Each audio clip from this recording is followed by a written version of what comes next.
everyone. Welcome to another deep dive with us. Today, we're going to be talking about TikTok. Oh, yeah. Specifically, its future in the U.S. and all the news surrounding its potential ban sale, all that. Yeah.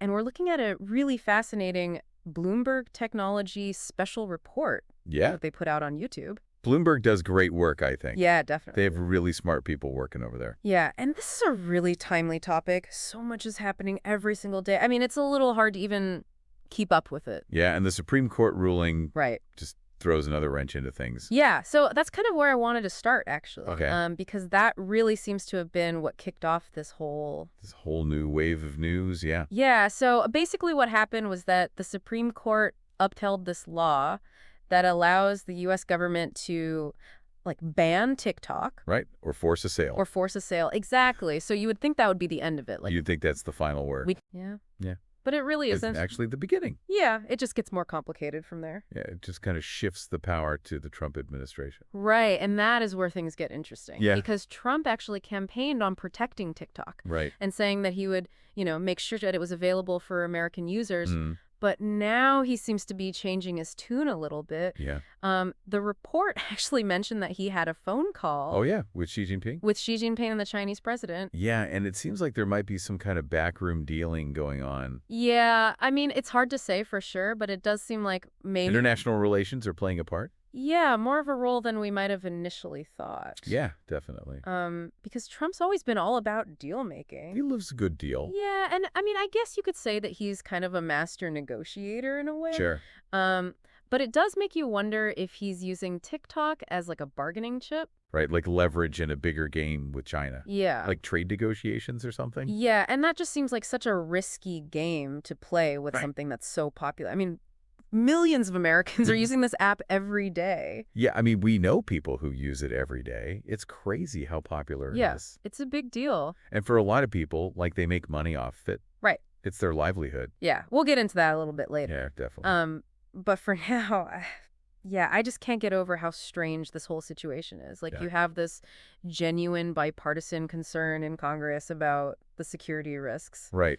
And I think for good reason. I mean, the potential for data access by the Chinese government is... that's a big deal. It's huge. And it's not just about TikTok. It's about the whole U.S.-China rivalry. The tech sector is a major battleground there. Yeah. And TikTok has just become this pawn. In this bigger game. It's crazy. It's crazy, and I don't think it's going to end anytime soon. Yeah, I think this is just the beginning of something much bigger. Yeah. But so speaking of solutions, one of the things that the report mentioned was this idea of a data migration. Okay, so moving all that user data off of TikTok's servers. Yeah, basically transferring those viral dances and all the recipes to platforms like YouTube or Instagram. I mean... Is that even possible? Right. Technically... It looks like a nightmare. It does. Yeah, I mean, it's not just about transferring videos, right? Right. It's the whole ecosystem. Yeah, you got user profiles and algorithms and... Content moderation systems, the whole thing. Yeah, it's massive. Yeah. And imagine the legal logistical hurdles. Oh my God, yeah.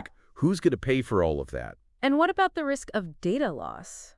Oh, yeah. I mean, that's people's creative work and personal information. Totally. And how do you even guarantee user privacy in that process? Right. Who's going to have access to all of that data? And how will it be protected? Yeah. So many questions. So many. It's a lot. Okay, so data migration sounds like a bit of a must. No. Yeah. But the other big thing that people are talking about is, of course, a seal. Right. And Bloomberg threw out some pretty big names like Elon Musk, wow, McCourt of Project Liberty. Yeah, that's a big one. And the price tag, $50 to $100 billion. Billion with a B. Yeah. That's insane. It's a lot of money. Even for those guys. Right. I mean, that's a massive investment. Yeah, and it's not just about the money either. Yeah. Right. Any buyer would need approval not only from ByteDance, TikTok's parent company, but also from the Chinese government. Yeah, of course. Getting everyone to agree on that would be a huge challenge. It would be a diplomatic feat. Exactly. And let's be real, even if someone does buy TikTok, right, who's to say it'll even stay the same? Right. That algorithm that makes it so addictive and engaging. Yeah. What happens to that? Right. Does it change hands? Yeah, and then is it even TikTok anymore? Yeah, I mean, that's kind of the billion-dollar question here. Yeah. Is it even possible to separate TikTok's success from its Chinese origins? I don't know. I mean, the algorithm, the content, the user experience. Yeah. It's all so intertwined. Yeah. And an American owner might try to Americanize it. Right. And that could totally change the whole thing. Yeah. Who knows if it would even work? Right. It's hard to say. Yeah. But yeah, so that's kind of the lay of the land so far. A very complicated lay of the land. Yeah. A lot of moving parts. A lot of moving parts, but I think it's really important to understand all of this. Absolutely. Because it has such big implications. Oh, yeah. For everyone, really. Yeah, for everyone, for the tech industry, for creators. For users, For yeah. the global economy, even. Yeah. I mean, it's huge. Yeah. So yeah, we're going to take a little deeper dive into all of this in just a minute. Sounds good. But first, I need a sip of water. I feel that. So we've talked about Celebrate and moving the data. Yeah. But what about the bigger picture? Right. Like, what does this all mean for the future of social Yeah. media? Yeah. Could this actually change things? It really could, yeah. How so? Well, some of the experts in the Bloomberg report were saying this could actually be a catalyst for some big changes, Like what?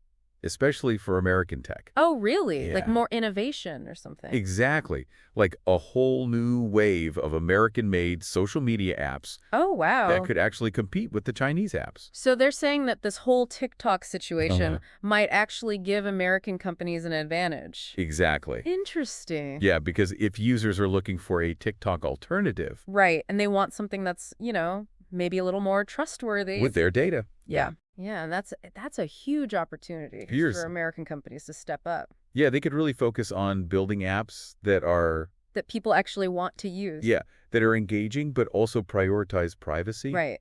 and security. That's a pretty tough challenge, though. It is, yeah. I mean, TikTok's success is largely because of its algorithm. Right. It's so good at figuring out what people want to watch. Yeah, and keeping them hooked. Exactly. Can American companies really replicate that? It's not easy. Yeah. But it's not impossible. Okay. User behavior is complex. People want to be entertained. Right. But they also care about their privacy. Yeah. So it's about finding that balance. That sweet spot. Exactly. Got If it. they can do that, they have a real chance. And it's not just about the features, right? It's Right. about trust. It's about building that trust with users, Yeah. showing them that they're taking data privacy seriously. Okay, so let's say, hypothetically, an American company does come up with this amazing TikTok rival. Yeah. And it takes off. Mhm. Does that mean TikTok just disappears? It's definitely possible. Wow. Remember MySpace? Oh, yeah, I remember MySpace. Once upon a It time. was the king. Yeah. And look what happened. Yeah. So if a new app comes along, that's better. Right, or safer, or just more appealing. Yeah. User might jump ship. They totally might. It's kind of like a constant game of musical chairs. It really is. In the social media world. Yeah. And we can't forget about the Chinese companies either. Right. They're not just going to sit back and watch this happen. No, they're going to fight back. Yeah. They're going to innovate. They're going to come up with their own new app. It's going to be an interesting battle. watch. Yeah. Yeah. The Bloomberg report also mentioned the financial side of things. Oh, yeah. The money. The money, because the stock market loves a good drama. Oh, we did. And this has got all the elements. All the ingredients. Yeah. So companies like Meta and Alphabet, their value could go up or down. Wildly. Yeah, depending on what happens with TikTok. It's unpredictable. They even quoted one analyst, Gene Munster, Oh, yeah. from Deepwater Asset Management, and he said that Meta could see a 10% bump in their stock price Wow. if they were able to capture even a portion The portion. of TikTok's user base. That's crazy. Yeah. So these companies are watching this very closely. Yeah, they're all trying to figure out how to come out on top. Right. And it's not just about users either. Right, it's about advertising. The money. Yeah. TikTok's making a lot of money from advertising. Yeah, so any shift in user behavior could really impact their bottom line. Oh, yeah, for sure. This is getting pretty intense. It is. We've got international relations, we've got tech innovation. We've got money. We've got money. It's all connected. Yeah, it's crazy. And then there's this whole Elon Musk thing. Oh, yeah.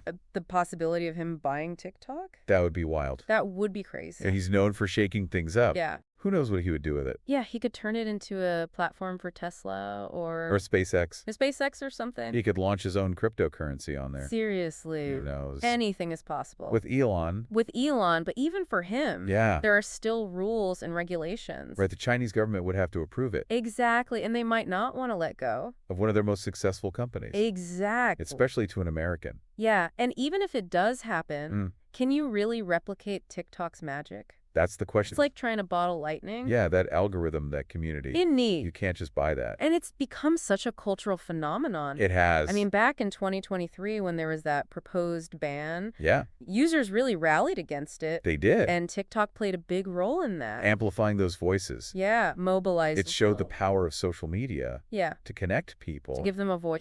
And that's something that goes beyond any single app right. or platform. So even if TikTok disappears, yep. that impact is still going to be there. Absolutely. Wow. It's made us think differently about online culture. Yeah, communication. The power of algorithms. And how to even regulate all of this. This is a lot. It's a lot to think about. But I feel like we're starting to understand it. We're getting there. Yeah, we've talked about the different outcomes for TikTok. The impact on the tech world. The financial side of things. It's all connected. Yeah. But there's even more to this story. Oh, really? Yeah, some of the less obvious consequences that we might not be thinking about. This is getting good. Yeah, so let's dive into that. All right, so we talked about a lot, but the Bloomberg report had something else that I thought was really interesting. Okay. They talked to Sarah O. Lamb. Oh, yeah. Who's a senior fellow at the TIC Policy Institute. Smart lady.